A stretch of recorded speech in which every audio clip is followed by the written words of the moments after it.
হঠাৎ কিছু ধাক্কা লেগে পড়ে গেলাম। আমি মাটি থেকে উঠে দাঁড়ালাম। এবার আমি খেয়াল করে দেখি একটা মেয়ে পড়ে মাটিতে পড়ে আছে। আমি হাত ধরে টেনে তুলতে হাত বাড়িয়ে দিলাম। ছোট লোকের বাচ্চা, চোখের মাথা খেয়েছিস নাকি? আপনি এসে আমাকে ধাক্কা দিয়েছেন, তাছাড়া আমি এখানে দাঁড়িয়ে খেলা দেখছি। তো কি হয়েছে? তুই আমাকে সাইড দিস নাই কেন? আমি আপনাকে সাইড দিতে যাবো কেন? আমি এক সাইডে দাঁড়িয়ে আছি। তোর এত বড় সাহস আমার মুখের উপর কথা বলিস? তুই জানিস আমি কে? আপনি একটা মেয়ে, এটাই আপনার পরিচয়। চুপ, একদম চুপ। আমার আব্বু এই শহরের সবচেয়ে বড় ব্যবসায়ী। ওমা, তাই নাকি? তোকে দেখে মনে হচ্ছে গ্রাম্য খ্যাত একটা। পোশাকের কি অবস্থা!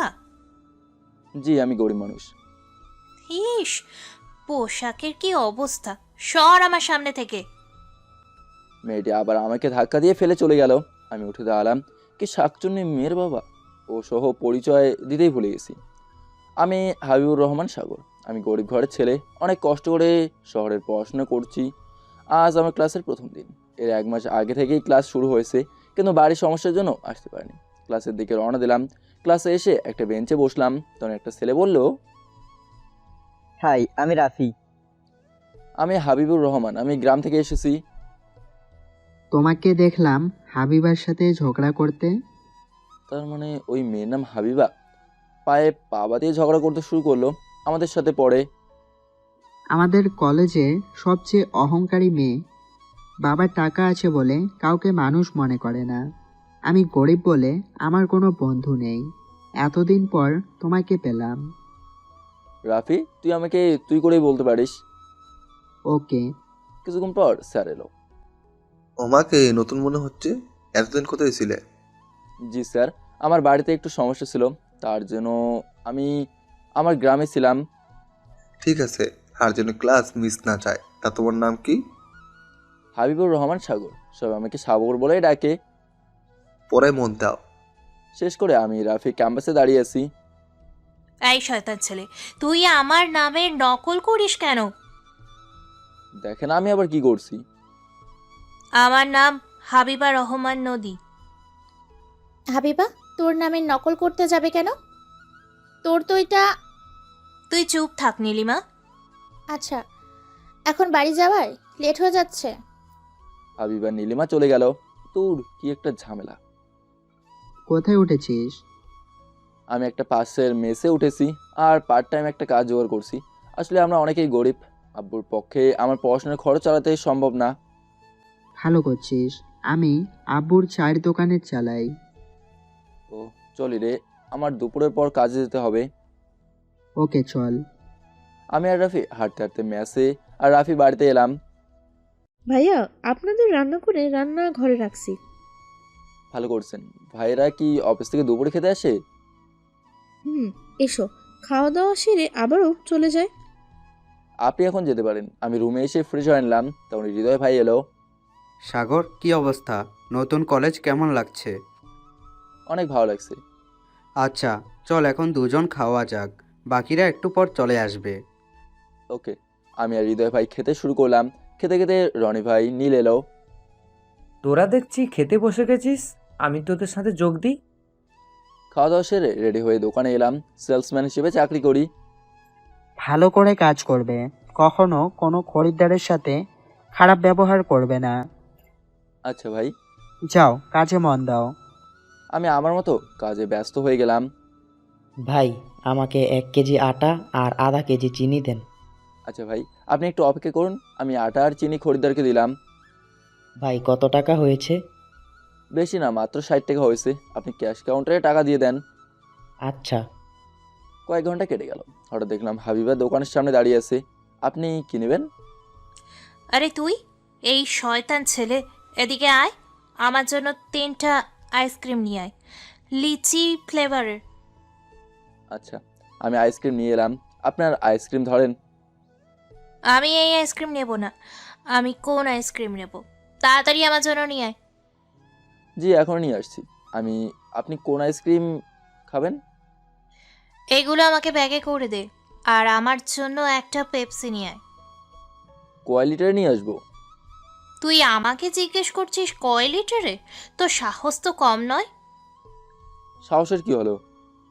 চুপ তুই, একটাও কথা বলবি না। তখন ম্যানেজার দৌড়ে এলো। কি হয়েছে ম্যাম? আমার কাছে জিজ্ঞেস করছে কয় লিটার পেপসি নেব। কিছু মনে করবেন না, ও নতুন এসেছে। সাগর, 250 মিলি একটা পেপসি দে। ওকে ভাই, আমি পেপসি দিলাম। হাবিবা বিল পরিশোধ করে চলে গেল। তুমি কিছু মনে করো না, এই মেয়ে এমন বাবার টাকায় অহংকার দেখায়। আমাদের প্রতিদিনের কাস্টমার। আমাদের দোকানের সামনে যে বাড়ি দেখা যাচ্ছে ওটা ওদের বাড়ি। তুমি ওর সাথে ভালো ব্যবহার করবে। ওকে ভাই, আমি আমার মতো কাজে ব্যস্ত হয়ে গেলাম। রাতে দোকান থেকে ফিরে এলাম। ছোট ভাই দোকানের সেলসম্যান কাজ করতে কোনো সমস্যা হচ্ছে না তো? না ভাই, পকেটের গায়ে সব দাম লেখা আছে, তার জন্য তেমন কোনো সমস্যা নেই। খাওয়া দাওয়া সেরে ঘুমিয়ে পড়। আচ্ছা, আমি খাওয়া দাওয়া সেরে রুমে এসে ঘুমিয়ে পড়লাম। পরের দিন খুব ভোরে ঘুম থেকে উঠে পড়তে শুরু করলাম। রাতে ক্লান্ত হয়ে যাই। পড়া শেষ করে ফ্রেশ হয়ে নাস্তা শেষ করে কলেজে এলাম। কি অবস্থা তোর? ভালো। ক্লাস শুরু হতে আর কত মিনিট বাকি আছে? 2 মিনিট আছে, চল ক্লাসরুমের দিকে।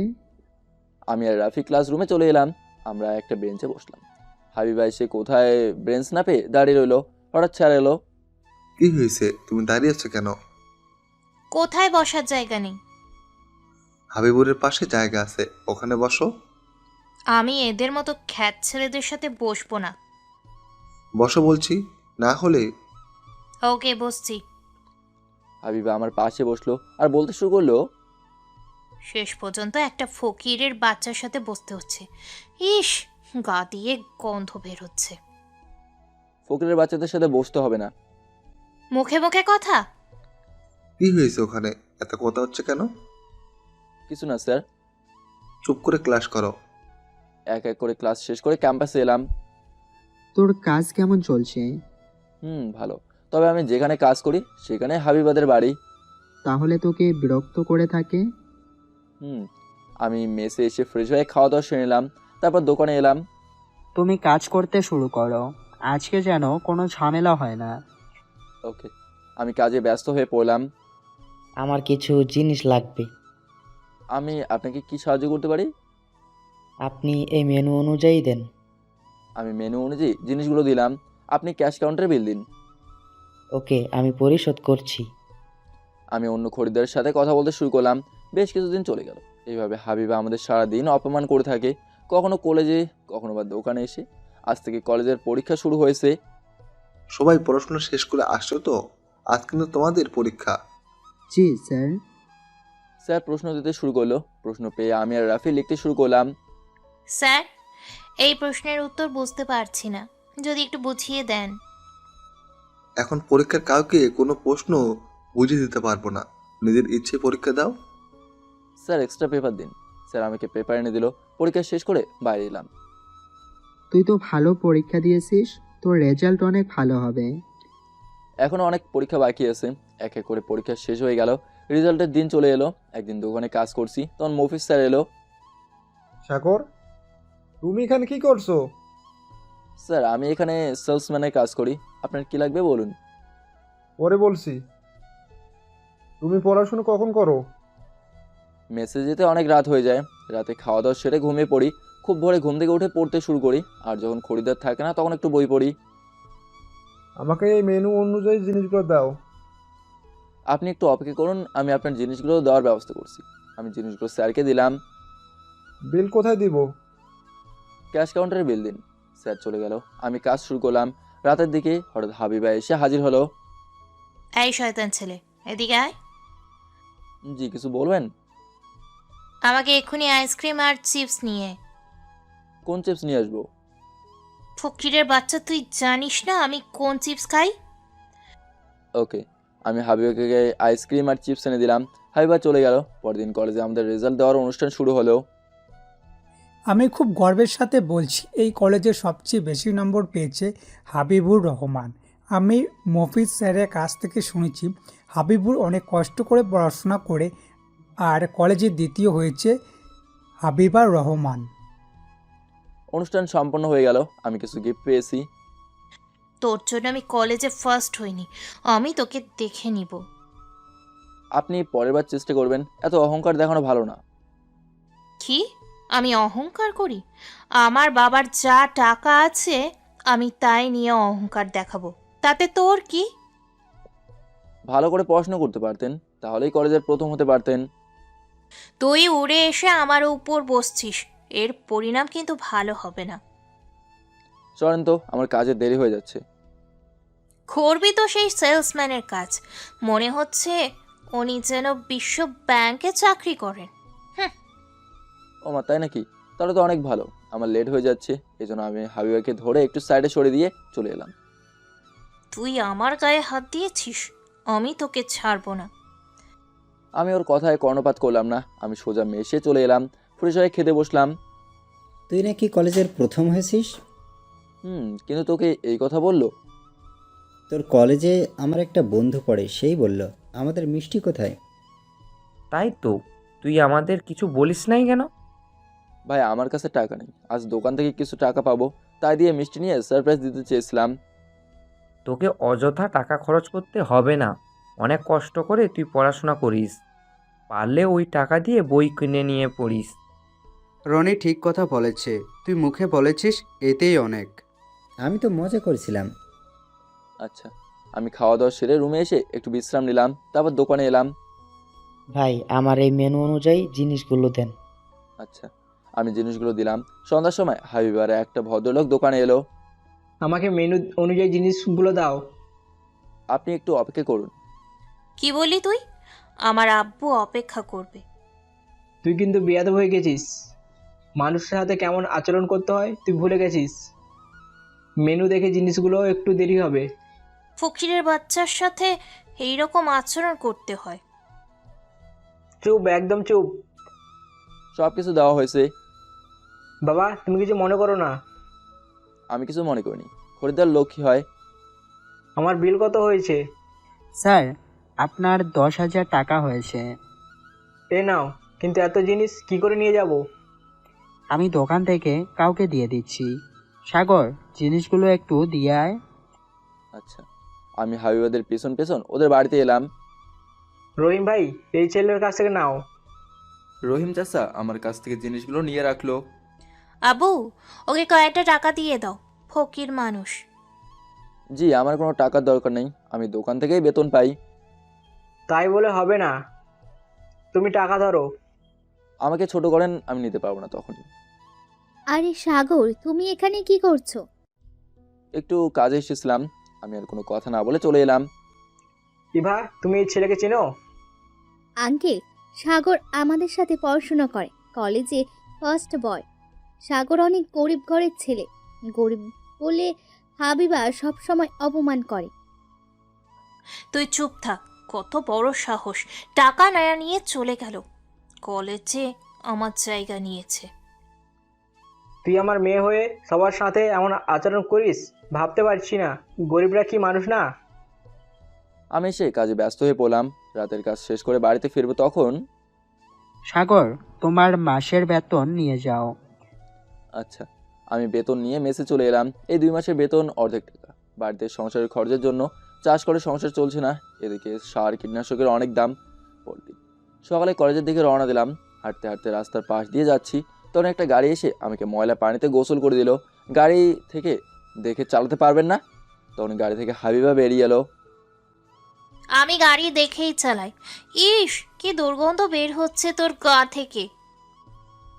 তার মানে আপনি আমার গায়ে ইচ্ছে করে ময়লা পানিতে গোসল করেছেন? আমার ইচ্ছে করেছে তাই করছি। দেখলাম একটা খ্যাত ছেলে হাঁটতে হাঁটতে যাচ্ছে, পাশে ছিল পানি। থাক তুই, আমি চলি। হাবিবা হাঁটতে হাঁটতে গাড়ির দিকে যাচ্ছিল, আমি পা দিয়ে ল্যাং মারলাম। ওরে পড়ে গেলাম। হাবিবা আমাকে ধরলো, আমি আর হাবিবা সেই ময়লা পানিতে পড়ে গেলাম। আমাকে ছাড়েন বলছি। তুই আমাকে ফেলে দিলি কেন? বেশ করছি, তোকে নিয়ে পড়ছি। ফাজিল মেয়ে, কি করছেন? আমি হাবিবার মুখে কাদা মেরে দিলাম। তবে রে। হাবিবা আমার গায়ে কাদা ছোড়াছুড়ি করতে শুরু করলো। আশেপাশের লোকজন আমাদের এমন অবস্থা দেখে সবাই হাসাহাসি করছে। আমি উঠে দাঁড়ানোর চেষ্টা করলাম, কিন্তু পারলাম না। হাবিবা উঠে দাঁড়িয়ে ঠাস করে পড়ে গেল। আমি হাসতে হাসতে কাদা পানিতে গড়িয়ে গেলাম। কুত্তা তুই হাসছিস? আমি এখন কি করে কলেজ যাব? আমাকে আবার বাড়িতে ফিরে যেতে হবে। আমি আছি মহাবিপদে। এই অবস্থায় রাস্তা দিয়ে হাঁটতে হাঁটতে মেসে গেলে রাস্তার আশেপাশের লোকজন ভূত ভাববে। চুপ কর তুই। আমি অনেক কষ্ট করে কাদা থেকে উঠে পিচ ঢালা রাস্তায় দাঁড়ালাম।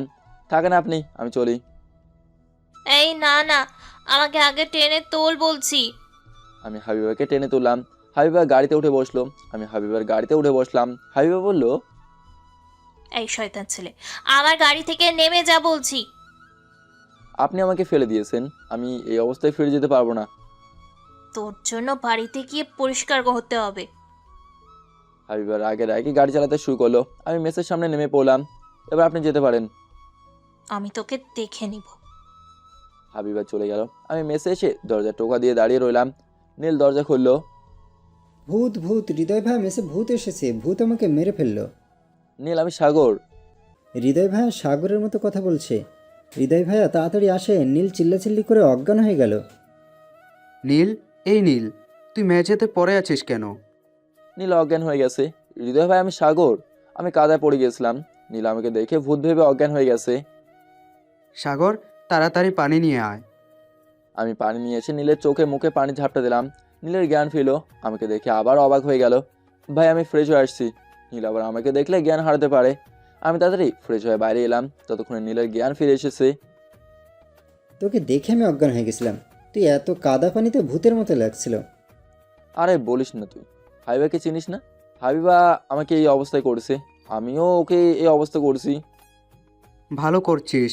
এখন নীলকে নিয়ে হুজুরের কাছে গিয়ে একটু ঝাড়ফুঁক দিয়ে নিয়ে আয়। ভাই, তার কোনো দরকার নেই। আচ্ছা। আমি রুমে গিয়ে শুয়ে পড়লাম। কিছুক্ষণের মধ্যেই ঘুমিয়ে পড়লাম। ঘুম থেকে উঠে খাওয়া দাওয়া সেরে রুমে এসে রেডি, দোকানে এলাম।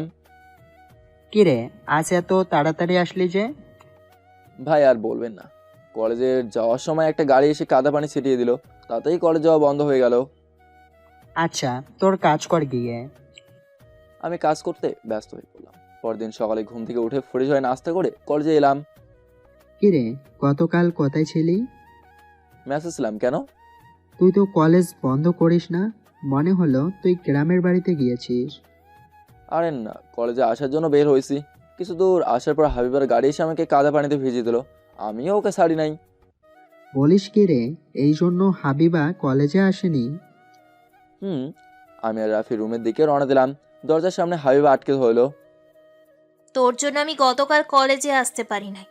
আমার কত বড় ইম্পর্টেন্ট ক্লাস মিস হয়ে গেছে। লে হালুয়া, আমার জন্য তাই না? নিজে যদি আমাকে না কাদা ফেলতেন তাহলে ক্লাস করতে পারতেন। আমি তোকে দেখে নিব। দেখার কি আছে, সামনেই তো আছি। পা থেকে মাথা পর্যন্ত দেখতে থাকেন। ও, তোরাও না কোনো কিছুতেই কম না। স্যার আসছে, ক্লাসে চল। এইবারের মতো ছেড়ে দিলাম। আরে জানতো, আমি আর কোনো কথা না বলে রুমে ঢুকলাম। সব ক্লাস শেষ করে চা খেতে ক্যান্টিনে এলাম। মামা, আমাদের ভালো করে 2টা চা দেন। আচ্ছা হাবিবা, আমাদের কে দেখে বলল? ইভা দেখ, আজকাল ফকিরের বাচ্চারাও ক্যান্টিনে আসতে শুরু করেছে। আচ্ছা, তুই একটা কথা বলতো, সাগরের সাথে ঝগড়া না করলে তোর ভালো লাগে না? কি বলতে চাস তুই? আমি সারাদিন শয়তানের সাথে ঝগড়া করি? কিছু না, চল বাড়িতে যাই। আমি পরে যাব, পারলে তুই এখন যেতে পারিস। না, একসাথে যাব। মামা আমাদের জন্য কফি দেন। আচ্ছা। হাবিবারা কফি খেতে শুরু করলো। আমাদের খাওয়া শেষ, বিল বের হয়ে আসবো, তখন হাবিবার পা দিয়ে ল্যাং মারলো আর উনি ঠাস করে পড়ে গেলাম। পড়ে যাওয়ার ফলে নাক দিয়ে রক্ত বের হতে শুরু করলো। এটা কি হলো? সাগর, আমার হাত ধর। আমি রাফি হাত ধরে উঠে দাঁড়ালাম। আমি নাক ধরে আছি, আমি ঠিক আছি। এটা তুই কি করলি? সাগরের নাক দিয়ে রক্ত বের হচ্ছে। আমি বুঝতে পারিনি। তাড়াতাড়ি ডাক্তারের কাছে চল, আমি তোকে ডাক্তারের কাছে নিয়ে যাচ্ছি। রাফি, ওকে তাড়াতাড়ি আমার গাড়িতে নিয়ে আয়। তার কোনো দরকার নেই, রক্ত বের হওয়া কম হচ্ছে না। ইভা আমাকে আর রাফিকে জোর করে গাড়িতে তুলে হাসপাতালে নিয়ে এলো। কিভাবে এই হলো? স্যার, আমি পা পিছলে পড়ে গিয়েছিলাম। নাকের সিএক্সআর করতে হবে, নাকের হাড় ভেঙে গেছে কি দেখতে হবে। স্যার কত টাকা দিতে হবে?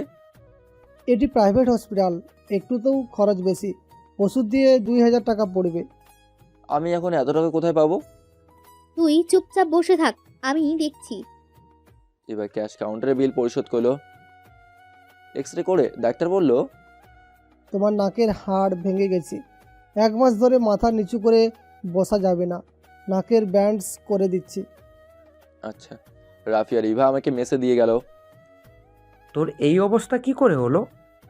পা পিছলে পড়ে গিয়েছিলাম, তার ফলে নাকের হাড় ভেঙে গেছে। দেখে শুনে চলবি তো, এখন বুঝতে পারছিস না। রাতে যখন ব্যথা আর মুখ ফুলবে তখন বুঝবি। এখন কি করব ভাবছি। রুমে এসে ফ্রেশ হয়ে খাওয়া দাওয়া সেরে রুমে এসে রেডি হয়ে দোকানে এলাম। তোর এই অবস্থা কেন? আর তুই কাজে না আসতে পারতিস? পা পিছলে পড়ে গেছিলাম, কাজ না করলে খাবো কি করে? নিচু হয়ে কাজ করার দরকার নেই, উঁচু হয়ে কাজ করবি। আচ্ছা। রাতের বেলা কাজ শেষ করে আসতে আসতে প্রচুর পরিমাণ জ্বর চলে আসলো। আমি রুমে এসে শুয়ে পড়লাম। সাগর, তুই এত কাঁপছিস কেন? কই দেখি তো গায়ে হাত দিয়ে। নীল আমার গায়ে হাত দিয়ে দেখে প্রচুর পরিমাণে জ্বর চলে এসেছে। সাগর, তোর তো গায়ে অনেক জ্বর। সামান্য জ্বর এসেছে, একটু পর ঠিক হয়ে যাবে। তুই খাওয়া দাওয়া সেরে ওষুধ খেয়ে নে, তাড়াতাড়ি সুস্থ হয়ে যাবি। আচ্ছা। আমি খাওয়া দাওয়া সেরে ওষুধ খেয়ে শুয়ে পড়লাম। মাঝরাতে প্রচুর পরিমাণে জ্বর চলে আসলো। আমি অনেক কষ্ট করে বিছানা থেকে উঠে বাথরুমে গিয়ে মাথায় পানি ঢালতে শুরু করলাম। বাথরুমে গিয়ে হারিয়ে পড়ে গেলাম।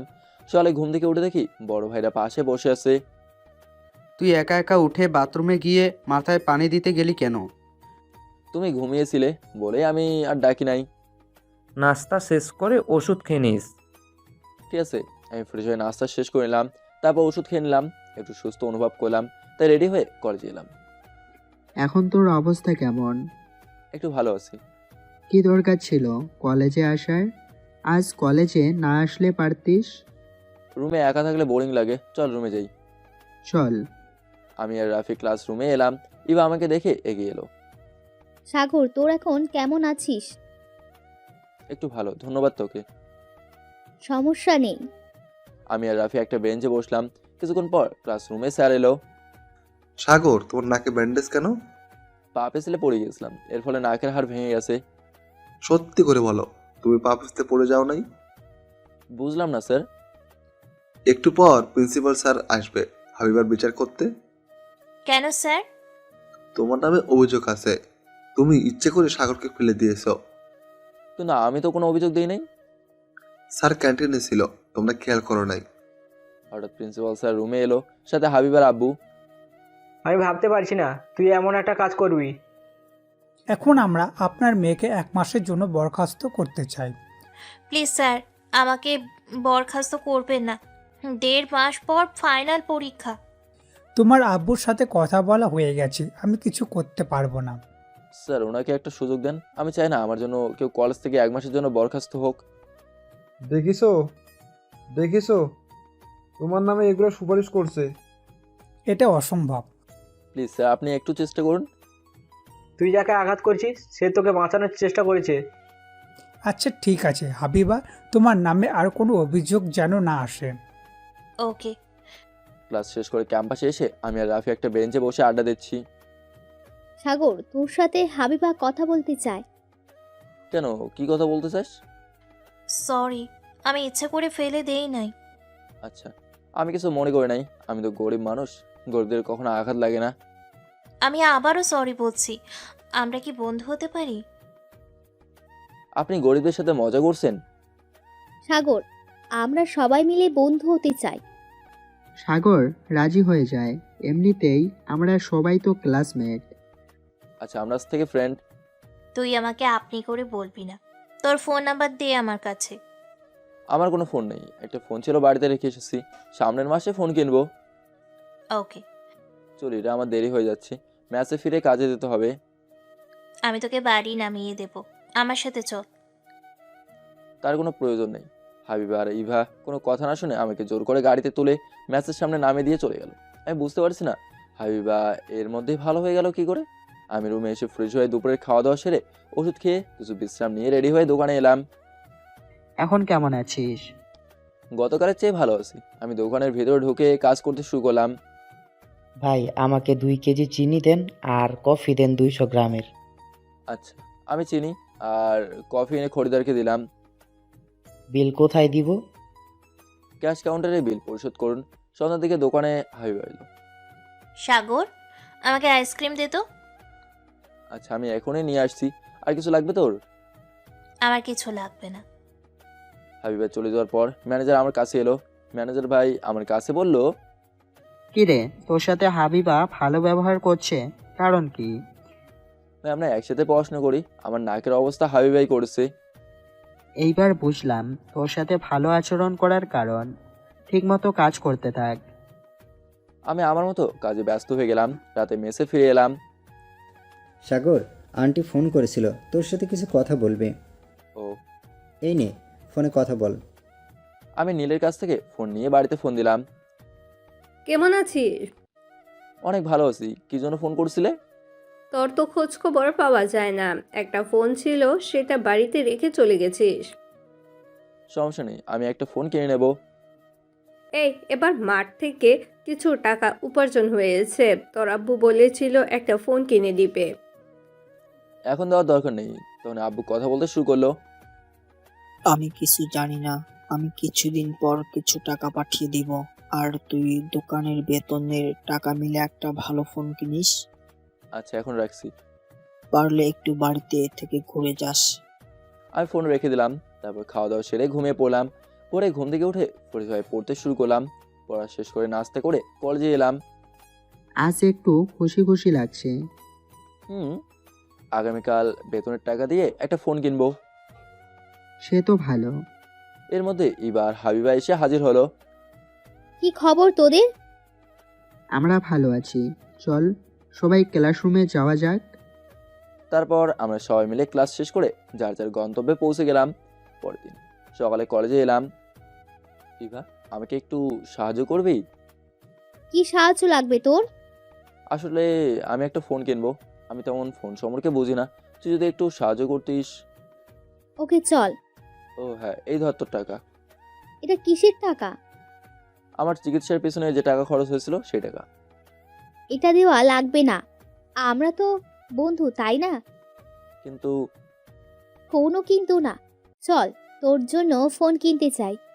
আমরা চারজন মিলে এক মোবাইলের শপে এলাম। মামা, একটা মোবাইল দেখান। কেমন দামের মধ্যে ফোন লাগবে? 5,000 টাকার মধ্যেই দেখান। এত কম দামের ফোন আমাদের দোকানে নেই, সব 10,000-এর অধিক রয়েছে। তাহলে আমাদের কিছু করার নেই। সাগর, চল অন্য দোকানে দেখি। মামা, আপনি মোবাইল দেখান, আমরা মোবাইল নেব। না, আমার কাছে এত টাকার ফোনের বাজেট নেই। 10,000 টাকা চলে গেল, আমাকে 10 দিন না খেয়ে থাকতে হবে। তোর কাছে থেকে আমি টাকা চেয়েছি? ওরা একটা ফোন পছন্দ করলো, আমি অর্ধেক টাকা দিয়ে দিলাম, আর বাকি অর্ধেক হাবিবা দিল। এত চিন্তা ভাবনা বন্ধ কর, এখন বাড়িতে ফিরে যেতে হবে। আমি আমার পকেট থেকে সিম কার্ড বের করে মোবাইলে লাগালাম। দে, তোর ফেসবুক আইডি অন করে দিই, আরও কিছু সেট করে দিই। আচ্ছা, আমি হাবিবার কাছে ফোন দিলাম। হাবিবার সব কিছু সেট করে দিল। এটা আমার নাম্বার, সেভ করে দিয়েছি। তারপর আমরা আড্ডা দিতে দিতে ফিরে এলাম। আমি মেসে এসে বাড়িতে ফোন দিলাম। ফোন কিনেছিস? তুমি এই নাম্বারে আজ থেকে ফোন দিবে, এটা আমার নাম্বার। ঠিক আছে। আমি ফোন রেখে দিলাম। গোসল করে খাওয়া দাওয়া সেরে কিছুক্ষণ বিশ্রাম নিয়ে রেডি হয়ে দোকানে এলাম। এইভাবেই কেটে গেল অনেক দিন। এখন আর হাবিবা আমার সাথে খারাপ ব্যবহার করে না। মাঝে মাঝে আমরা চারজন মিলে কোথাও আড্ডা দিতে যাই। হাবিবার সাথে ফোনে কথা বলা শুরু হয়, কখনো ফেসবুকে, আবার কখনো কলের মাধ্যমে কথা হতে থাকে। হঠাৎ একদিন হাবিবা আমাকে প্রপোজ করে বসলো। এটা অসম্ভব, তোর সাথে আমার যায় না, তুই আমার চেয়ে অনেক ভালো কাউকে পাবি। প্লিজ আমাকে ফিরিয়ে দিস না। আমি জানি তুই গরিব, কিন্তু তুইও তো মানুষ। আমি তোর কাছে অনেক আশা করে এসেছি। তা হয় না, আমি শুধুমাত্র ভালো বন্ধু। আমি কিছু জানি না, তুই আমাকে ভালোবাসবি এটাই জানি। আমাকে ভুল বুঝিস না, এসব আমার দ্বারা হবে না। তখন হাবিবা এসে আমাকে জোরে ধরে কাঁদতে শুরু করলো। আমি হাবিবাকে ছাড়িয়ে দিয়ে একটা থাপ্পড় দিয়ে বললাম, প্লিজ তুই আমাকে একা থাকতে দে। হাবিবা কাঁদতে কাঁদতে বাড়ি চলে গেল। পরের দিন সকালে ঘুম থেকে নাস্তা শেষ করে কলেজে আসছি। মাঝপথে একটা গাড়ি এসে দাঁড়ালো। গাড়ি থেকে ইভা বের হয়ে এলো। তুই এখন আমার সাথে যাবি। কোথায় যাব? গেলেই দেখতে পাবি। আমি আর ইভা গাড়িতে উঠে পড়লাম। গাড়ি হাবিবাদের বাড়িতে এসে রাখলো। ইভা, তুই আমাকে হাবিবাদের বাড়িতে নিয়ে আসলি কেন? ভিতরে গেলে বুঝতে পারবি। চল এখন ভেতরে যাওয়া যাক। আমি আর ইভা হাবিবাদের বাড়ির ভেতরে ঢুকলাম। হঠাৎ সোফার দিকে তাকিয়ে দেখি, আমি অবাক হয়ে গেলাম। আব্বু আম্মু এখানে কি করছে? আমি তখন বললাম, তোমরা এখানে কি করছো? হাবিবার আব্বু আমাদের এখানে নিয়ে এসেছে। কি জন্য নিয়ে এসেছে বলবে তো? তখন হাবিবা বলে উঠলো, আমি বলছি তোর বিয়েতে এসেছে। আমার বিয়ে? হাবিবা এইসব কি ফান করছিস? আমি কোনো ফান করছি না, আমি আব্বুর সাথে তোর কথা বলছি। এতেই আব্বু রাজি হয়ে গেল। কিন্তু এনাদের কোথায় পেলে? তোর ফোন নাম্বার নিয়েছিলাম, এর মধ্যে হাবিবার আব্বু এলো। কি সাগর, বিয়েতে রাজি তো? আমি বিয়েতে রাজি না, আমার পড়াশোনা এখনো শেষ হয়নি। সেটা আমি দেখব। প্লিজ আমাকে বিয়ে করতে বলবেন না। হাবিবা শুধু আমার বন্ধু, এছাড়া কিছু না। আন্টি, আপনি কিছু বলেন, আমার মা নেই, আজ থেকে আপনি আমার আম্মু। মা, আমি কি বলবো? আপনি একটু বোঝান ওকে, আমি ওকে ছাড়া বাঁচবো না। সাগর, তুই রাজি হয়ে যা। হাবিবা কিন্তু অনেক জেদি। ঠিক আছে, আমাদের এই বিয়েতে কোনো আপত্তি নেই। এখন সাগরের মতামত নিলে ভালো হয়। প্লিজ বাবা, তুমি বিয়েতে রাজি হয়ে যাও। আমি হাবিবার সব ইচ্ছা পূরণ করছি। বাবা, তুই রাজি হয়ে যা। সবার জোরাজুরিতে আমি অবশেষে রাজি হয়ে গেলাম। 2 দিন পর তোমাদের বিয়ে। আমি আর কোনো কথা না বলে চুপচাপ হাবিবাদের বাড়ি থেকে বেরিয়ে এসে ম্যাসে এলাম। কিরে, তোকে এমন লাগছে কেন? আমি বুঝতে পারছি না কি করব। আমার বিয়ে হাবিবার সাথে। কি, তুই কি পাগল হয়ে গেছিস? ওর সাথে বিয়ে? সবার জোরাজুরিতে রাজি হয়েছি, সবাইকে ডেকে দাওয়াত দিলাম। আমরা এখনো বিয়ে করতে পারলাম না, তুই আমাদের আগে বিয়ে করছিস?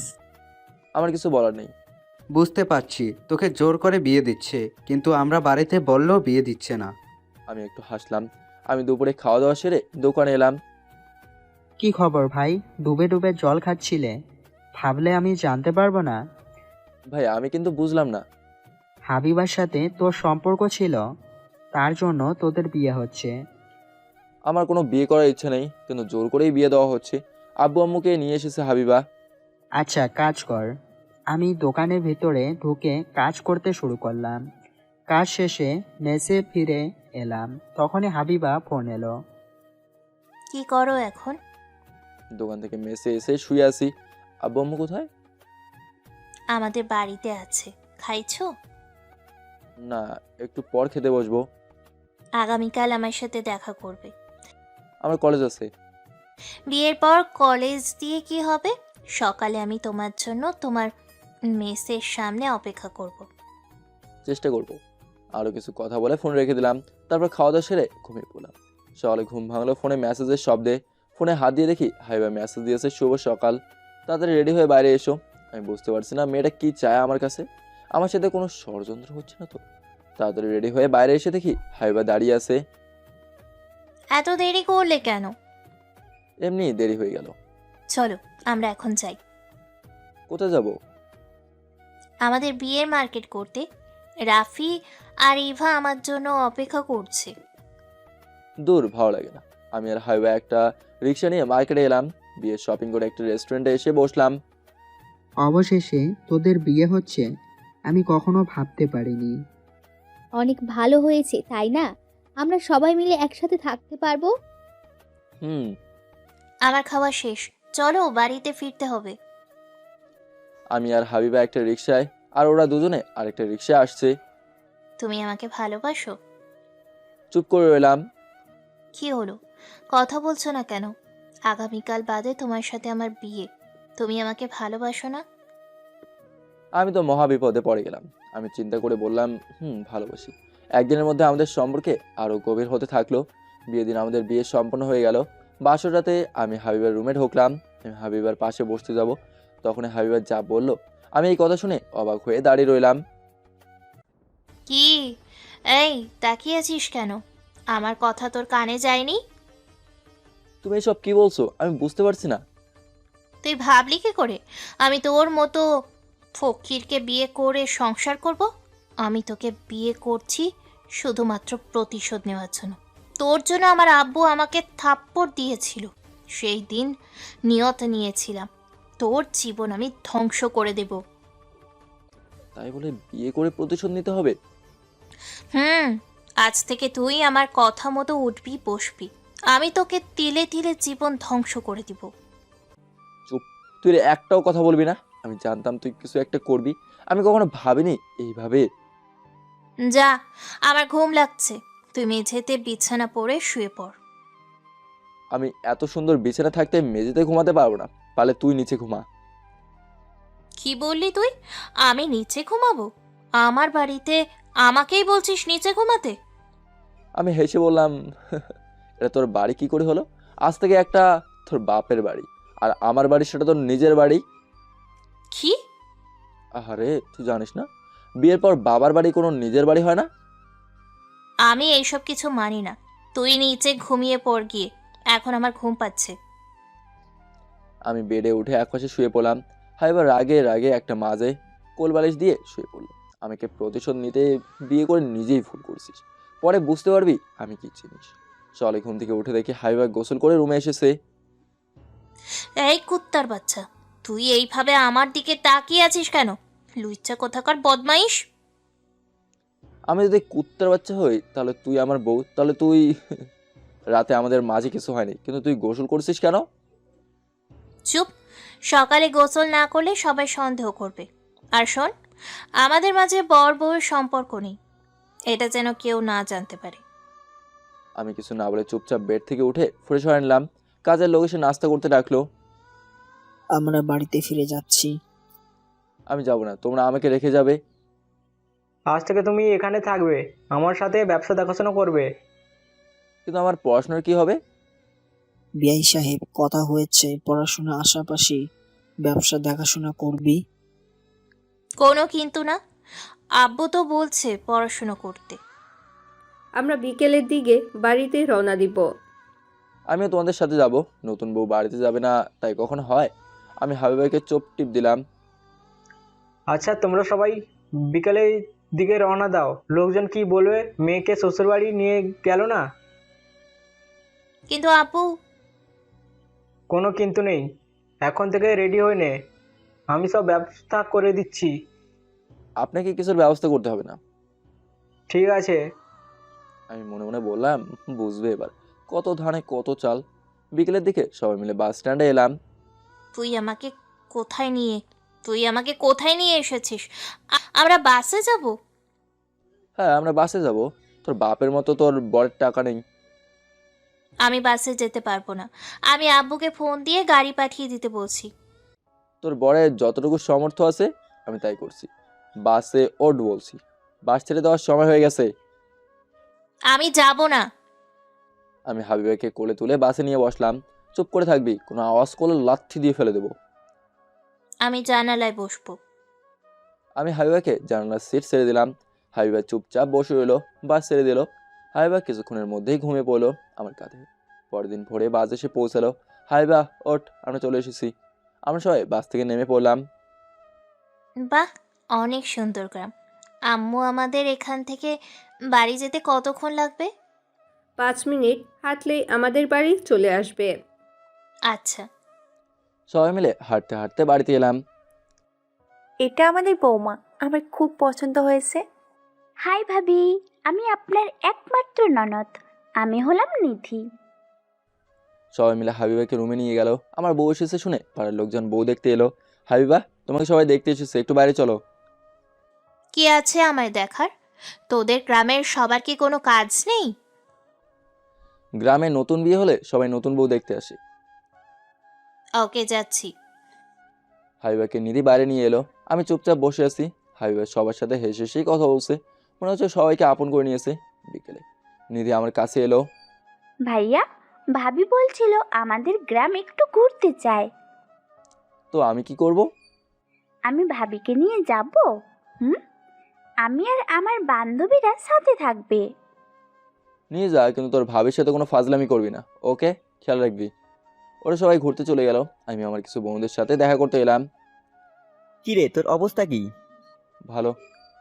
তুই আমাদের সবার আগে বিয়ে করতে পারলি? ইচ্ছে করলো বিয়ে করে ফেললাম। তোরাও বিয়ে ছেড়ে ফেলতে পারিস। ভাবি এখন কোথায়? গ্রামে ঘুরতে গেছে, চল আমরা সবাই মিলে একসাথে ঘুরে আসি। আচ্ছা চল। আমরা সবাই মিলে আড্ডা দিতে দিতে গ্রাম ঘুরতে বের হলাম। কিছু দূর যাওয়ার পর হাইবার সাথে দেখা। নিধি, তোমার ভাইকে বলো আমি নৌকায় চড়বো। আমি শুনছি তুমি একা যাবে কেন? আমরা সবাই মিলে নৌকা চড়বো। আমরা সবাই মিলে নৌকা চাললাম। তারপর সন্ধ্যার সময় বাড়িতে আসার সময় মাঝপথে খেজুরের গাছ পড়লো। নিধি, তোরা ভাবিকে নিয়ে বাড়ি যা, আমরা একটু পর আসছি। তোমরা কি করবে? হুম। খেজুরের রস নিয়ে বাড়িতে যাব তাড়াতাড়ি করে। বাড়িতে যা রাত হয়ে এসেছে, তাছাড়া প্রচুর ঠান্ডাও পড়ছে। হাইবাইকে নিয়ে ওরা বাড়িতে চলে গেল। কিরে, খেজুরের রস চুরি করার চিন্তা করছিস নাকি? হারামজাদা, তোর বাপের কি গাছ আছে যে ওখান থেকে পেড়ে আনবো? চুরি করে বউকে খাবো, এটা ভাবতেই কেমন লাগছে। আবির, আজ কাকাকে দেখলাম খেজুর গাছ কাটতে যেতে। আরে আমার মনে ছিল না, চল আমাদের গাছ থেকে রস পেড়ে নিয়ে যাব। আবিরদের গাছের নিচে এলাম। গাছে উঠবে কে? আমি উঠছি, যতই হোক ভাবি তো আমার। আমি মনে মনে বললাম, তোদের ভাবি যে কি জিনিস বুঝতে পারছিস না, আমি জানি সেটা। কিরে ওঠ। আবির গাছে উঠে খেজুরের রস পেড়ে নিচে আনলো। আমরা তিনজন মিলে রস খেয়ে ভার আবার ঠিক মতো করে বসে দিয়ে এলাম। একবার রস নিয়ে বাড়িতে এলাম। কিরে, তোরা রস কোথায় পেলি? সত্যি করে বল। চাচি বিশ্বাস করো, এটা আমাদের গাছের রস। ঠিক আছে, বিশ্বাস করলাম। তোর আব্বু বাড়িতে এলে বলেছিল বৌমার জন্য খেজুরের রস পরে আনতে। ভালোই তো হলো। আমি গ্লাসে করে রস নিয়ে রুমে এলাম। হাই ভাই একা একা বসে আছে। এনে খেজুরের রস। আমি এসব খাই না, আমার ভালো লাগে না, আমি বাড়িতে যাব। বাড়িতে যাবি মানে? এটা তোর বাড়ি, এখন থেকে রস খেয়ে নে, টাটকা রস গাছ থেকে পেড়ে নিয়ে আসছি। আমি জোর করে খাই দিলাম। তুই এটা কি করলি? হাই ভাই মনে মনে বলতে শুরু করলো, বাহ, দারুণ খেতে। আমারও খেতে ইচ্ছে করছে, কিন্তু হারামিটা অন্য কিছু মনে করবে। আরেক গ্লাস দেই? আমি খাবো না বললাম না। আমি গ্লাসে রস ঢেলে রেখে বাইরে এলাম। আমরা বাড়িতে গেলাম, সকালে দেখা হবে। আচ্ছা। রাতের খাওয়া দাওয়া সেরে রুমে এসে দেখি গ্লাস ফাঁকা। তুই এমন করে তাকিয়ে আছিস কেন? মেয়ে মানুষ কখনো দেখিসনি? এমনি তাকিয়ে আছি। আমি বেডের পাশে শুয়ে পড়লাম। তুই নিচে ঘুমা, আমি উপরে ঘুমাবো। আমি পারবো না, তুই পারলে নিচে ঘুমিয়ে পড়। হাইবার রাগের আগে আমার পাশে শুয়ে বলো। হ্যাঁ, ভাবতে শুরু করলো কি করে প্রতিশোধ নেওয়া যায়। প্রতিশোধ নিতে পারছি না, উল্টো আমার উপর প্রতিশোধ নিচ্ছে। আমাকে আরও ভাবতে হবে কি করে শাওয়ারের উপর প্রতিশোধ নেব। হাইবাই সব ভাবতে ভাবতেই ঘুমিয়ে পড়লো। পরদিন সকালে ঘুম থেকে উঠে ফ্রেশ হয়ে নিলাম। হাবিবাই এখনও ঘুমিয়ে আছে। ঘুমানো অবস্থায় হাবিবাইকে অনেক মায়াবী লাগছে। হঠাৎ হাবিবার চোখ খুলে তাকালো। এই, তুই আমাদিকে এই তাকিয়েছিলি কেন? এমনি দেখছিলাম আমার বউটা কেমন করে ঘুমাচ্ছে। কে তোর বউ? তুই ভাবলি কি করে আমি তোকে স্বামী হিসেবে মেনে নিব? নবাবজাদি ঘুম থেকে উঠে বাড়ি ঝাড়ু দিয়ে গিয়ে। কি? আমি বাড়ি ঝাড়ু দেব? আমাকে দেখে তোর কাজের লোক মনে হয়? তোকে দেখে মনে হয় রাজকন্যা। এই যে ঝাড়ু, এবার সারা বাড়ি ঝাড়ু দে। তখন আম্মু রুমে এলো। সাগর, বৌমার হাতে ঝাড়ু কেন? দেখো না আম্মু, আপনার ছেলে আমাকে ঘুম থেকে উঠিয়ে জোর করে ঝাড়ু দিয়েছে আর বলছে সারা বাড়িতে ঝাড়ু দিতে। কি? তোর এত বড় সাহস? বৌমা, ঝাড়ুটা দাও তো। আমি রুম থেকে দৌড়ে বের হয়ে এলাম। আম্মু, আপনার ছেলে আমাকে একদমই দেখতে পারে না, আমাকে শুধু বকা দেয়। আচ্ছা, হয়েছে তোর ব্যবস্থা। তুমি বেড থেকে উঠে হাত মুখ ধুয়ে নাও, তোমার নাস্তা দিচ্ছি। আচ্ছা। হাবিবা হাত মুখ ধুয়ে নাস্তা করতে বসলো। ভাবি, ঢাকা দেখতে কেমন? অনেক বড় বড় দালান কোঠা। তুমি আমার সাথে যাবে। এই তো সুযোগ, এই সুযোগ হাতছাড়া করা যাবে না। আমি তোমাকে ওখানে ভালো স্কুলে ভর্তি করিয়ে দিব। ভাইয়া রাজি হবে না। তোমার ভাইকে রাজি করানোর দায়িত্ব আমার ওপর। আম্মু, আমি নিধিকে নিয়ে যেতে চাই। তাই বলে কি হয় মা? আমি এসব কিছু জানি না। আমি নিধিকে নিয়ে যাব, তার কিছুদিন পর তোমাদের এখান থেকে নিয়ে যাব। তাহলে অনেক ভালো হবে। এদিনের পর আমি আর হাবিবা ঢাকায় ফিরে এলাম। নিধিকে নিয়ে এসেছে হাবিবা। আমি কোনো কথা বলতে পারিনি। আব্বু আম্মুর সামনে আমি দোকানে এলাম। আমি ভাবলাম তুই আর কাজে আসবি না। ভাই আমি গরিব মানুষ, আমার শ্বশুর ধনী, কিন্তু আমার কি করার আছে? লোক জানে, খারাপ কিছু ভাববে তো। আমার কিছু যায় আসে না। আমি কে বলছিল ব্যবসা সামলাতে? তোর ইচ্ছা কি করবি সেটাই। আমি আমার মতো কাজে ব্যস্ত হয়ে পড়লাম। কাজ শেষ করে শ্বশুর বাড়িতে এলাম। কোথায় ছিলি এতক্ষণ? আমি দোকানে কাজে ব্যস্ত ছিলাম। তুই চাইলে আমি কালকে মেসে ফিরে যাব। মেসে ফিরে যাবি মানে? আমি ঘর জামাই হিসেবে থাকতে পারবো না। তুই আমাকে খেলার পুতুল মনে করিস? খেলা শেষ হয়ে গেল, ফেলে দিলাম। তাছাড়া তুই কি, আমি তোকে যেমন নাচাবো তেমনই নাচতে বাধ্য। তুই নিধিকে কেন নিয়ে এসেছিস? নিধি তো এখন থেকে আমার হাতিয়ার। তুই এত খারাপ, আমাদের মাঝে নিধিকে নিয়ে আসলি? নিধি তোর কি ক্ষতি করছে? নিধির কোনো ক্ষতি করিনি। যদি তুই আমার কথা না শুনিস তাহলে নিধির ক্ষতি হবে। আমি চুপচাপ বসে রইলাম। রাতে না খেয়ে শুয়ে পড়লাম। নিচে গিয়ে ঘুমা, আজ থেকে তুই নিচে ঘুমাবি। আমি হাবিবার কথা মতো নিচে বিছানা পেতে শুয়ে পড়লাম। আমি ভাবতে পারছি না হাবিবার নিধিকে নিয়ে কি করতে চায়। আমি ভাবতে ভাবতে ঘুমে গেলাম। এদিকে হাবিবা মনে মনে বলছে কাজ হয়েছে। এখন থেকে নিধির ক্ষতির কথা বললেই সাগর আমার সামনে বিড়াল হয়ে থাকবে। আমি প্রতিশোধ নিতে পারবো। আমার বোন নেই, নিধি আমার বোনের মতো। আমি অতটাও খারাপ না, আমি শুধু তোর উপর প্রতিশোধ নেব, এসব ভাবতেছে। পরের দিন সকালে ঘুম থেকে উঠে নাস্তা করছি। শ্বশুর আব্বা বলে উঠলো, তাড়াতাড়ি রেডি হয়ে নাও, অফিসে যেতে হবে। আজ বড় একটা প্রজেক্ট উপস্থাপন করতে হবে। আমি চুপ করে রইলাম। কি হলো, কোনো কথা বলছো না কেন? তাড়াতাড়ি নাস্তা শেষ করে রেডি হয়ে নাও। তোমরা বের হলে আমি নিধি বের হব। নিধিকে নিয়ে কোথায় যাবে? নিধিকে স্কুলে ভর্তি করিয়ে আমি মার্কেটে যাব নিধির জন্য শপিং করতে। আমি কোনো কথা না বলে চুপচাপ রুমে এসে রেডি হয়ে নিলাম। আমি জানি হাইওয়ে এখন কেন এই সব তুললো। তারপর নিচে এসে আমি আর শ্বশুর আব্বা অফিসে চলে এলাম। ভাবি, আমি কি এখন রেডি হয়ে নিব? হুম। কিছুক্ষণ পর হাবিবার নিধি বাড়ি থেকে বের হয়ে একটা বড় স্কুলে এলো। তোমাদের কি চাই?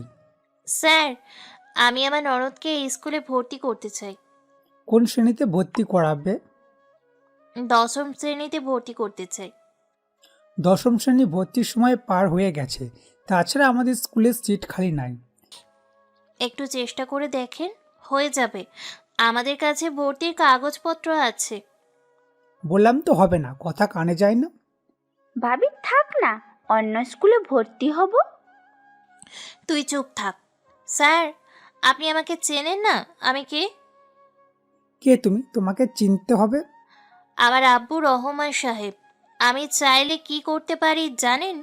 আমার বাবার টাকায় এই স্কুল চলে। সরি মা, তোমাকে আমি চিনতে পারিনি। তোমার আব্বু আমাদের স্কুলে অনেক অনুদান প্রদান করে।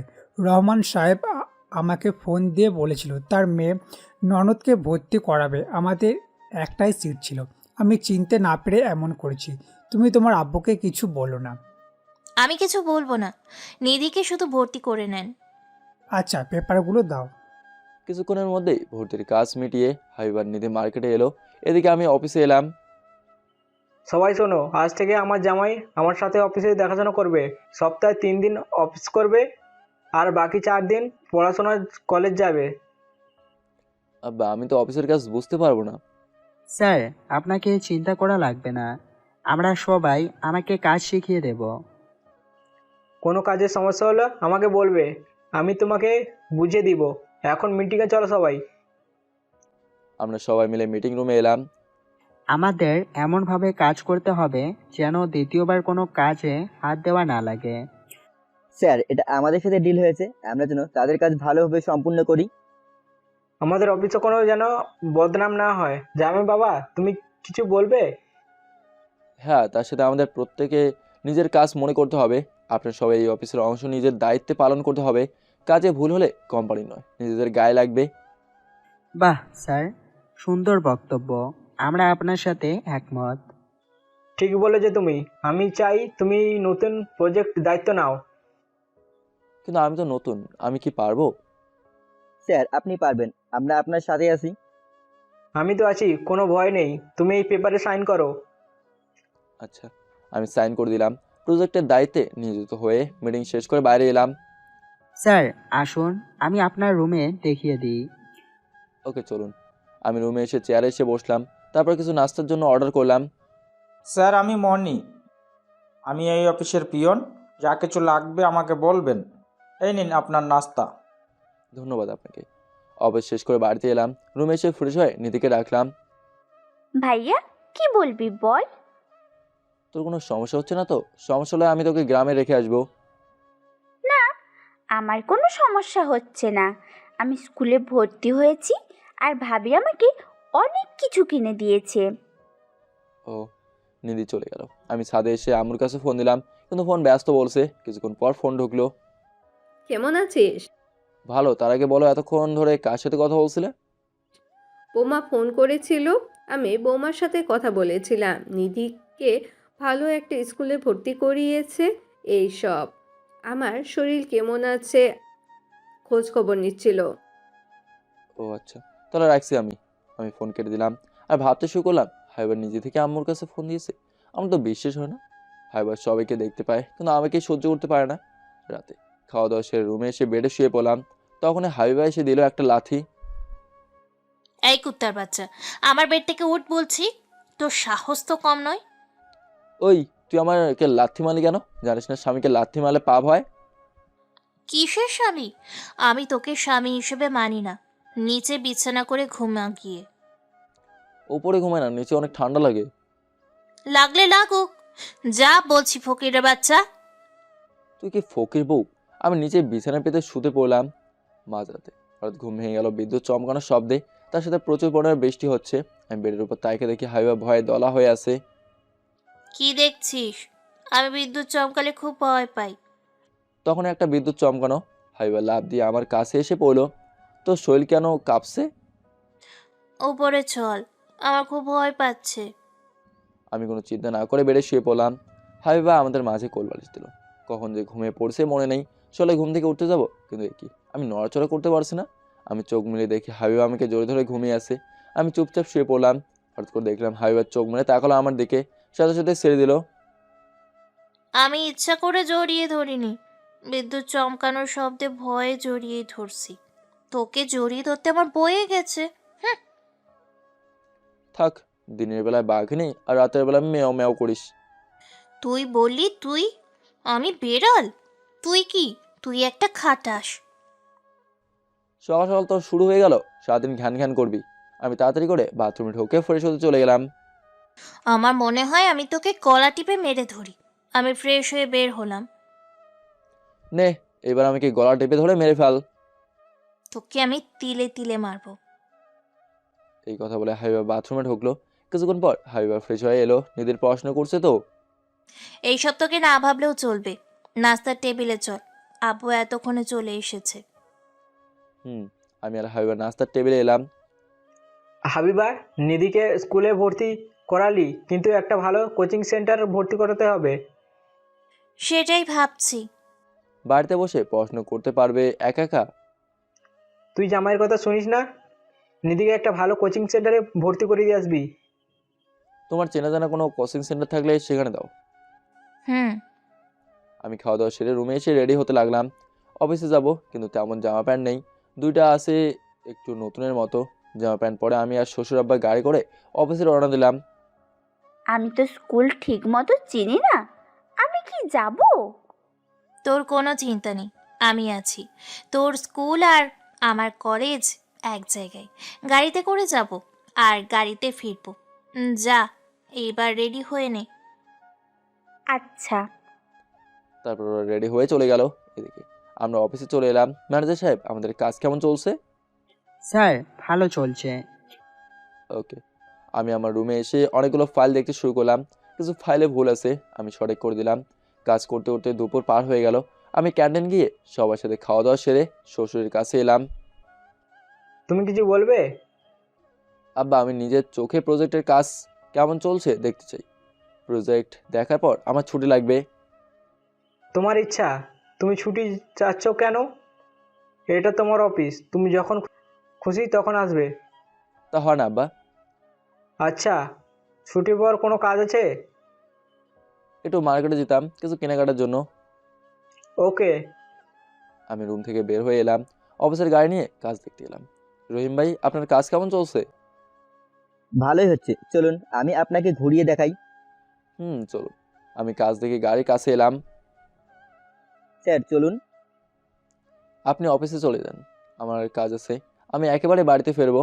ড্রাইভার গাড়ি নিয়ে চলে গেল। আমি রাফিকে ফোন দিলাম। তোর তো খোঁজ পাওয়াই যায় না। হাবিবাকে দেখলাম আজ কলেজে আসতে। একটু কাজে ব্যস্ত। তুই কেমন আছিস? আর কোথায় আছিস? দোকানে আছি।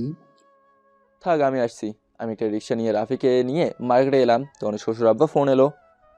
তুমি তো চলে গেলে, আমার মনে ছিল না তোমার কাছে টাকা নেই। টাকা নিয়ে গেলে না? আব্বা, আমার কাছে কিছু টাকা আছে, এতেই কেনাকাটা হয়ে যাবে। আচ্ছা। আমি আর রাফি মার্কেটে জামা প্যান্ট দেখছি, হঠাৎ ইভা দেখলাম। তুই এখানে কি করছিস? আমার জন্য মার্কেট করতে এসেছি। আমি হাবিবার নিধি। ও আচ্ছা, সাগরের জামা কাপড় পছন্দ করে দে। আমি করতে পারবো না, হাবিবাকে বল। কি হয়েছে? তুমি এখানে কি করছো? তেমন জামা কাপড় নেই, তাই কেনাকাটা করতে এসেছি। তারপর হাবিবা একটা জামা প্যান্ট পছন্দ করলো। আমি ক্যাশ কাউন্টারে বিল পরিশোধ করে এলাম। আপনার 15,000 টাকা বিল হয়েছে। কিছু কম নেন। ছাড় দিয়ে 15,000 টাকা হয়েছে। আমি পকেট থেকে বের করে দেখি 10,000 টাকা আছে। এই টাকায় আমার চলতে হবে। যদি এই টাকা খরচ করি, আমি কি করব সারা মাসে? কি হয়েছে, বিল দাও। আমার কাছে টাকা কম পড়ছে। আমি দিচ্ছি। তোমার কাছে আবার কবে টাকা থাকলো? থাক, দেওয়া লাগবে না। আমি কিছু জামা কাপড় বাদ দিচ্ছি। তার কোনো দরকার নেই। হাবিবা সব বিল পরিশোধ করলো। আমি কিছু বললাম না। জানি বলে কোনো লাভ নেই। একটা রেস্টুরেন্টে এসে খাওয়া দাওয়া সেরে আমি বিল পরিশোধ করে বাড়িতে এলাম। নিধি, যা, তো রুমে গিয়ে পড়াশোনা কর। রেজাল্ট খারাপ হলে খবর আছে। আচ্ছা। তোর কোচিং সেন্টারে কি করে যাবি? ভাবি ড্রাইভারকে বলেছে আমি যখন খুশি গাড়ি নিয়ে বের হতে পারবো। তাছাড়া আমাকে একটা গাড়ি দিবেও বলেছে। আচ্ছা। আমি ভাবলাম নিধিকে সব কিছু দিচ্ছে, কিন্তু আমি কিছু বললেই আমার উপর নির্যাতন শুরু।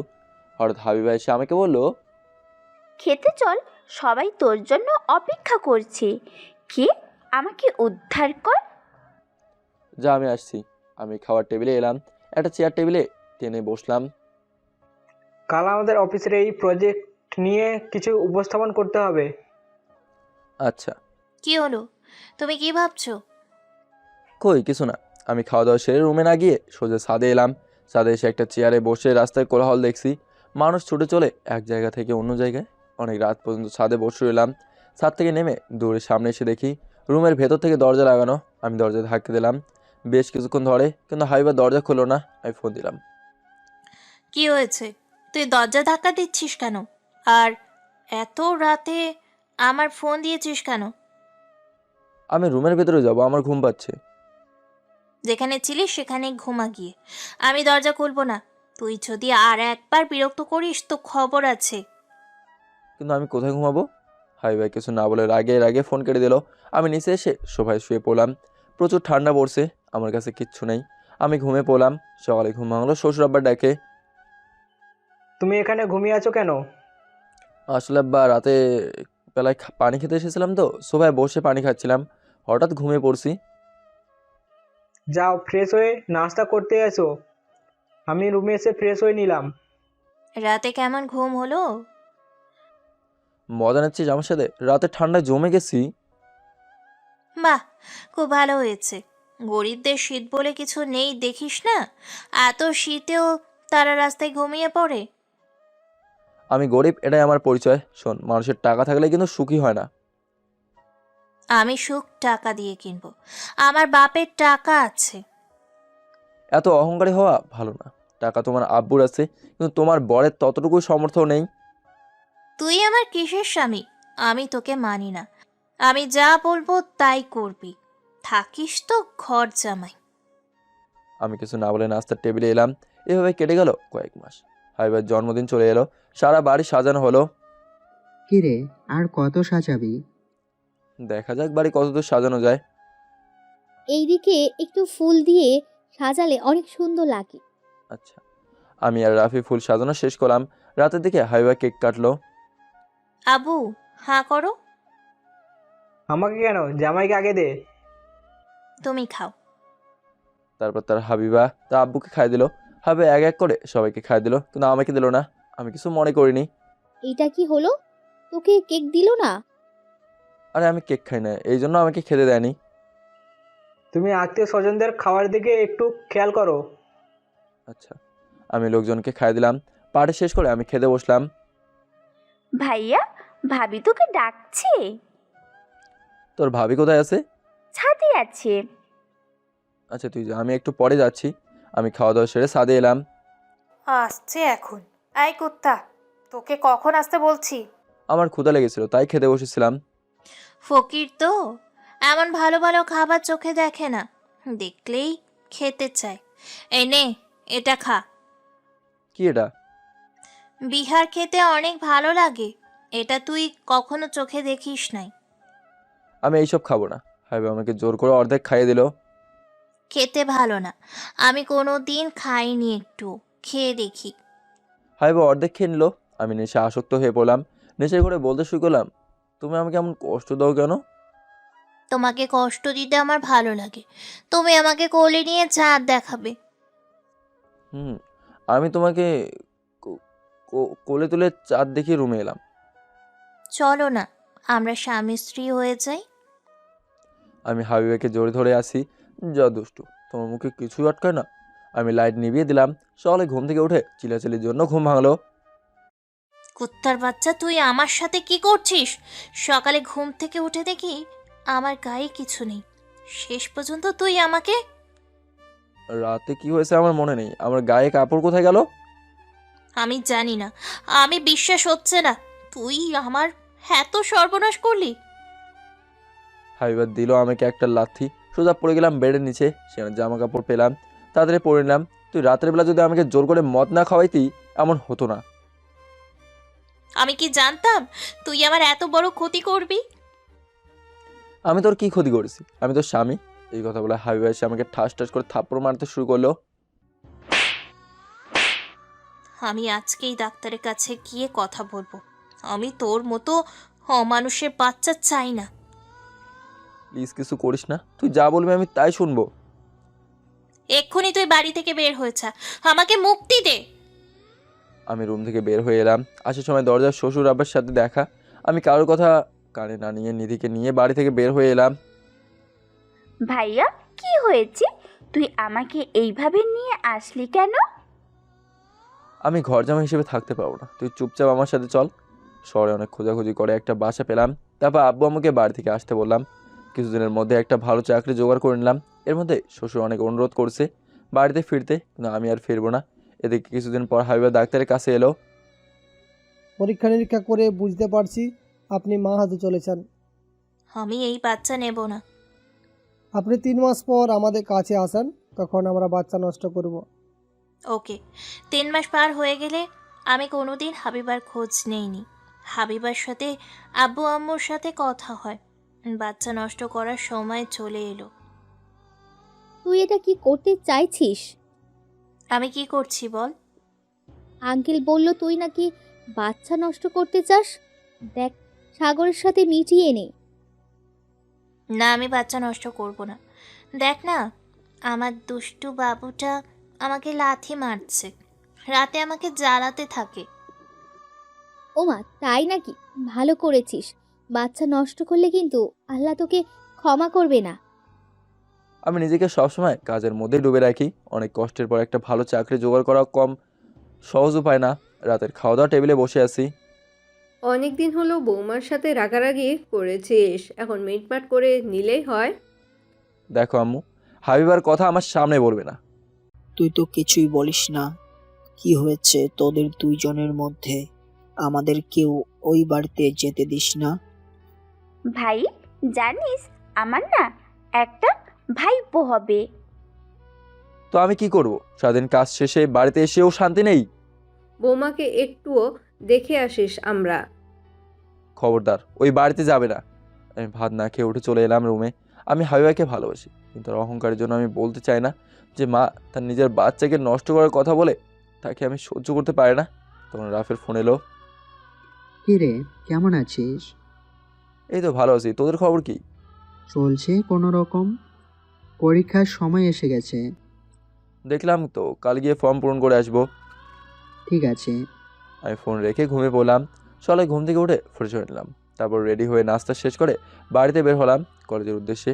কিছুক্ষণের মধ্যে চলে এলাম। কি অবস্থা তোর? ভালো, তাড়াতাড়ি চল, লাইনে দাঁড়াতে হবে। তখন হাবিব আর ইভা এসে হাজির হলো। আমি ওখান থেকে সোজা চলে এলাম। ইভা অনেকবার ডেকেছিল, কিন্তু আমি উত্তর দেইনি। কি রে, তুই এমন করে চলে আসলি কেন? এমনি আমার ভালো লাগছিল না। আমি অহংকারীদের সহ্য করতে পারি না। জানি না তোদের দুইজনের কবে মিল হবে। আমি পরীক্ষার পেপার জমা দিয়ে চলে এলাম বাড়িতে। দুপুরে খাওয়া দাওয়া সেরে নিলাম। এবার রুমে এসে শুয়ে পড়লাম। হঠাৎ ফোন বেজে উঠলো। তাকে দেখি ইভা ফোন দিয়েছে। তুই তখন এমন করে চলে গেলি কেন? আমার ইচ্ছা হয়েছে তাই।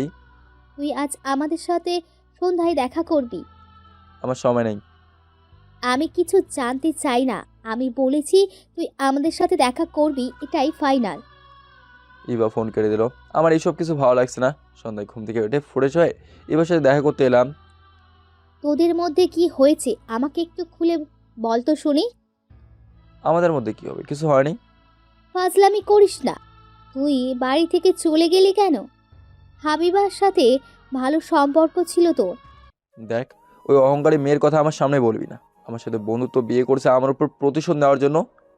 ভালো করে বুঝিয়ে বল তো শুনি। শোন তাহলে, আমি এক এক করে সব কথা ইভার সাথে বললাম। আমি বুঝতে পারছি না, সামান্য থাপ্পড় মেরেছিল তার জন্য তোর উপর প্রতিশোধ নিতে হবে? আসলেও টাকার জন্য অন্ধ হয়ে গেছে। সব তো শুনলি তুই। বল, আমি ওই বাড়িতে কি মুখ নিয়ে যাব? সব দোষ আমার। সেই দিন তোকে জোর করে না নিয়ে আসতাম তাহলে এমন হতো না। আমি তোর জীবন নষ্ট করে দিলাম। আরে দূর, এটা আমার কপালে লেখা ছিল। আমি কিছু মনে করিনি। বেবটা কেমন আছে? বেবি অনেক ভালো আছে, ডাক্তারের কথা মতো চলছে হাবিবা। আচ্ছা, আমি উঠি, আমার কাজ আছে। ওকে। আমি রেস্টুরেন্টের বাইরে এসে একটা রিক্সা নিয়ে বাড়িতে এলাম। আমি তোর খাবার বাড়ছি, এসে খেয়ে যা। আমি বাড়ি থেকে খেয়ে আসছি, তোমরা খেয়ে নাও। আমি রুমে এসে শুয়ে পড়লাম। আমার শ্বশুর মাঝে মাঝে আমার কাছে ফোন করে খোঁজ খবর নেয়। সবার সাথে হাবিবার কথা হয়, কিন্তু আমার চুরি করে। এভাবে কিছুদিন চলে গেল। হঠাৎ একদিন আমি অফিসে কাজ করছি, তখন শ্বশুর আব্বার ম্যানেজার ফোন এলো। স্যার, আপনি এখনই ইবনে সিনা হাসপাতালে চলে আসেন। বড় স্যারের হার্ট অ্যাটাক করেছে। আমি এখনই আসছি। আমি অফিস থেকে বের হয়ে সোজা হাসপাতালে এলাম। ডাক্তার, আমার শ্বশুর এখন কেমন আছে? অনেক ভালো আছে। তিনি অনেক চিন্তা করে যার ফলে এটা হয়েছে। আমি কি এখন দেখা করতে পারি? জি, দেখা করতে পারেন। আমি রুমে ঢুকলাম, দেখলাম হাবিবার চোখের পানি। শ্বশুরের পাশে বসে আছে। আমাকে দেখে বাইরে বের হয়ে এলো। আব্বা, এখন কেমন লাগছে? তুমি আসছো বাবা, আমি আর পারছি না। আমি তোমার জীবন নষ্ট করে দিলাম। আব্বা, এইসব কথা কি বলছেন? বাবা, তুমি কি আমার কথা রাখবে? বলেন শুনি, কিন্তু আমাকে বাড়িতে ফিরে যেতে বলবেন না। আচ্ছা, বাড়ি ফিরে আসতে বলবো না। আমি অফিস সামলাতে পারছি না। আমার অনেক বয়স হয়ে গেছে। তুমি অফিসে বসো, তোমার হাত ধরে বলছি। হাত ধরে আমাকে ছোট করবেন না। আমি আপনার কথা মেনে নিলাম। শুনে আমি একটু শান্তি পেলাম। এবার শান্তিতে মরতে পারবো। এইসব বাদ দেন, আপনার বিশ্রাম নেন। আমি বাইরে যাচ্ছি। আমি রুম থেকে বের হয়ে এসে দেখি আমাদের বাড়ির সবাই হাজির হয়েছে। হাবিবা আম্মুকে জড়ি ধরে কান্নাকাটি করছে। তোর শ্বশুরকে কেমন দেখলি? আগের চেয়ে অনেক ভালো আছে। তোমরা কি করে জানলে? হচ্ছে। থাক, বলতে হবে না। কে বলেছে আমি বুঝতে পারছি। কিছুদিন পর শ্বশুরকে হাসপাতাল থেকে বাড়িতে পাঠিয়ে দিলাম। আমি চাকরি ছেড়ে দিয়ে শ্বশুরের কথা মতো অফিস দেখাশোনা করতে শুরু করলাম। এইসব কেটে 2 মাস। হঠাৎ খবর এলো শ্বশুর আব্বা আবার অনেক শরীর খারাপ থাকে, হাসপাতালে নেওয়া হয়েছে। আমি তাড়াতাড়ি করে হাসপাতালে এলাম। রোগী আপনার সাথে কথা বলতে চাই, রোগীর অবস্থা খারাপ। আচ্ছা, আমি রুমে ঢুকলাম, এসে শ্বশুর আব্বার পাশে বসলাম। ডাক্তার বলেছে আমি বাঁচবো না। তুমি আমার মেয়েকে দেখে রেখো। আমি চাই তুমি আমার মেয়েকে মানুষ বানিও। আব্বা, আমি চেষ্টা করব। কিছুক্ষণ পর শ্বশুর আব্বা মারা গেল। সন্ধ্যার দিকে মাটি দেওয়ার কাজ সম্পন্ন করে আমি বাড়িতে এলাম। আব্বু আম্মু আর নিধি ওই বাড়িতে রয়ে গেল। অফিসে 2 দিনের ছুটি ঘোষণা করে দিলাম। সকাল থেকে কিচ্ছু খাওয়া হয়নি। খাওয়ার জন্য বাইরে যাওয়ার জন্য দরজা খুলেছি, তখন দেখি রাফি দাঁড়িয়ে আছে, হাতে টিফিন ক্যারিয়ার। বললাম, তুই এখানে? ভিতরে চল, তারপর বলছি। ও আয় ভিতরে। আমি আর রাফি ভিতরে এসে সোফায় বসে পড়লাম। আম্মু তোর জন্য কিছু খাবার পাঠিয়েছে, সারাদিন তুই কিছু খাইস নাই। ভালো করছিস, আমি বাইরে খেতে যাচ্ছিলাম, তখন তুই চলে এলি। তুই খাবার টেবিলে বস, আমি খাবার বেড়ে দিচ্ছি। আমি টেবিলে বসলাম, রাফি খাবার বাড়তে শুরু করলো। এত খাবার আমি একা খেতে পারবো না, তুই আমার সাথে খেতে বস। ঠিক আছে। আমরা দুজন খাওয়া দাওয়া সেরে সোফায় এসে বসলাম। তোর তো কোনো চাকরি নেই, আমি অনেক চেষ্টা করেছি, কিন্তু তোর চাকরির ব্যবস্থা করতে পারি নাই। থাক, সমস্যা নেই। তুই আমাদের অফিসে একটা চাকরি কর, আমি জানি তোর বাড়ির অবস্থা কেমন। দেখ, তুই এসব কথা বলবি না। তুই এর আগেও বলেছিস তোর শ্বশুরের অফিসে চাকরি করতে, কিন্তু আমি না করে দিয়েছিলাম। আমি কারোর করুণা চাই না। আমি কিছু জানি না, তুই 2 দিন পর অফিসে এসে জয়েন করবি। আঙ্কেলের অবস্থা ভালো না। সেটা ঠিক, কিন্তু কোনো কিন্তু না। আমরা আরও কিছুক্ষণ গল্প করলাম, রাফি বাড়ি চলে গেল। আমি নিধির কাছে ফোন দিলাম। বল ভাইয়া। তোরা খাওয়া দাওয়া করছিস? করেছি। তুই কিছু খাইছিস? শোন তোর, থাক। নিধি বুঝতে পেরে বলল, ভাবিকে জোর করে আম্মু খাইয়ে দিয়েছে। তাড়াতাড়ি খেয়ে ঘুমিয়ে পড়, আগামীকাল বাড়িতে চলে আসবি। আমরা বাড়িতে যাব না। ভাবিকে এই অবস্থায় রেখে আব্বু কাউকে বাড়িতে যেতে দেবে না। চুপ, বাড়িতে চলে আসবি। আমি ফোন রেখে ঘুমিয়ে পড়লাম। সকালে ঘুম থেকে উঠে ফ্রেশ হয়ে নাস্তা করতে হোটেলে এলাম। একটা ছেলে আমার দিকে এলো। ভাই, আপনার কি লাগবে? সকালে নাস্তায় কি কি আছে? রুটি, পরাঠা, ভুনা, খিচুড়ি। আপনাকে কি দেব? ভুনা খিচুড়ি দাও। কিছুক্ষণ পর অর্ডার চলে এলো, আমি খেতে শুরু করলাম। খাওয়া দাওয়া সেরে বিল পরিশোধ করে বাড়িতে এলাম। দুপুরে খাওয়ার জন্য কিছু রান্না করছি, তখন আম্মুর ফোন এলো। শোন, বলছি এই বাড়িতে এসে খেয়ে যা। বৌমার তো এই অবস্থায় রেখে আমরা বাড়িতে যেতে পারবো না। অসম্ভব, আমি ওই বাড়িতে যেতে পারবো না। আমি দরকার হলে নিজে রান্না করে খাবো। যা ইচ্ছা তাই কর গিয়ে। আমি ফোন রেখে রান্না শেষ করে গোসল করে খেতে বসলাম। খাওয়ার পর রুমে এসে শ্বশুরের কথা ভাবতে ভাবতে ঘুমিয়ে পড়লাম। বিকেলে ঘুম থেকে উঠে ফ্রেশ হয়ে রাফিদের দোকানে এলাম। রাফি একটা ভালো করে চা দে। ঠিক আছে, কিন্তু তোকে এমন লাগছে কেন? এখন নিজের রান্না নিজেই করতে হবে, বাড়িতে কেউ নেই। চিন্তা করিস না, হাবিবা সহ বাড়িতে চলে আসবে। ও, কি করতে আসবে? ওই বাড়িতে একা একা থাকবে কি করে যদি কোনো সমস্যা হয়? বাদ দে এইসব কথা। এভাবে কেটে গেল 2 দিন। আব্বু আম্মু বাড়িতে এসেছে, কিন্তু নিধি ওই বাড়িতে থাকবে হাবিবাকে দেখাশোনার জন্য। আমি অফিসে বসে আছি। স্যার, আসবো? বলুন। স্যার, ম্যাম ফোন করে বললেন তার 2 লাখ টাকার দরকার। ফোন করে বলুন টাকা দেওয়া যাবে না। তাছাড়া টাকা কি করবে? সেটা আমি কি জানবো? আমি যেটা বললাম আপনি সেটাই বলবেন। আমি আমার মতো কাজে ব্যস্ত হয়ে গেলাম। এদিকে হাবিবাদের উকিল দেখা করতে এলো। আঙ্কেল, আপনি কিছু বলবেন? তোমার বাবা সম্পত্তির দলিল করে গেছেন। নিশ্চয়ই আমার নামে করে গেছে। তোমার নামে করে যান নাই। কি? তাহলে কার নামে করেছে? তোমার স্বামীর নামে করে গেছেন। তুমি অফিস থেকে প্রতি মাসে 10,000 টাকা নিতে পারবে, এর বেশি নয়। 10,000 টাকায় আমার কিছু হবে না। আব্বু শেষ পর্যন্ত সম্পত্তি আমার নামে না করে বদমাইশটার নামে করে গেল। আমার কিছু করার নেই, তোমার আব্বু এই দলিল করে গেছে। আমি এখন চলি। ভাবি, আপনি এখন কাঁদছেন কেন? আব্বু আমাকে পথে নামিয়ে দিয়ে গেছে, এখন তোমার ভাইয়ের টাকায় চলতে হবে। তাতে কোনো সমস্যা নেই, ওটা তো আপনার টাকা। জানি তো, 2 লাখ টাকা চেয়েছিলাম ম্যানেজারের কাছে, কিন্তু তোমার ভাই না করে দিয়েছে। ভাইয়াটা অনেক জেদি। আপনি ভাইয়াকে বললেই টাকা দিয়ে দিবে। আমি তোমার ভাইয়ের সাথে কথা বলবো না। তুমি পড়তে যাও, আমি একটু একা থাকবো। এখন কি করব জানি। আমি সাগরের সাথে কি করছি, আমি ওকে সহ্য করতে পারি না। হাবিবা কান্না কাটে শুরু করলো। এভাবে কেটে গেল অনেক দিন। হাবিবার বাচ্চা হওয়ার সময় এলো। হাবিবাকে হাসপাতালে নেওয়া হয়েছে। আম্মু আমাকে ফোন করে বলল, তুই একটু হাসপাতালে তাড়াতাড়ি চলে আয়, বৌমাকে হাসপাতালে নেওয়া হয়েছে। আমি যেতে পারবো না, আমার অফিসে অনেক কাজ আছে। আমি ফোন রেখে দিলাম, পিয়নকে ডাকলাম। স্যার আমাকে কি জন্য ডেকেছেন? রাফিকে এখনই আমার রুমে আসতে বলো। পিয়ন চলে গেল। কিছুক্ষণের মধ্যে রাফি এলো। হ্যাঁ বল। তুই আমার গাড়ি নিয়ে সোজা হাসপাতালে চলে যাবি। হাবিবাকে হাসপাতালে নেওয়া হয়েছে। তুই যাবি না? দেখ, এখনো রেগে থাকিস না। আমার কাজ আছে, তুই তাড়াতাড়ি যা। এই কিছু টাকা নিয়ে চলে যা। রাফি চলে গেল। আমি কাজ বন্ধ করে চুপচাপ বসে রইলাম। হাবিবাকে দেখতে ইচ্ছে করছে। আমার বাচ্চা কেমন হয়েছে দেখতে। এর মধ্যে রাফি হাসপাতালে এসে শুনলো হাবিবার ছেলে হয়েছে। আব্বু আমাকে ফোন দিল। তোর ছেলে হয়েছে? ভালো, আমি রাফির কাছে টাকা পাঠিয়েছি, হাসপাতালের সবাইকে মিষ্টি কিনে দাও। আচ্ছা।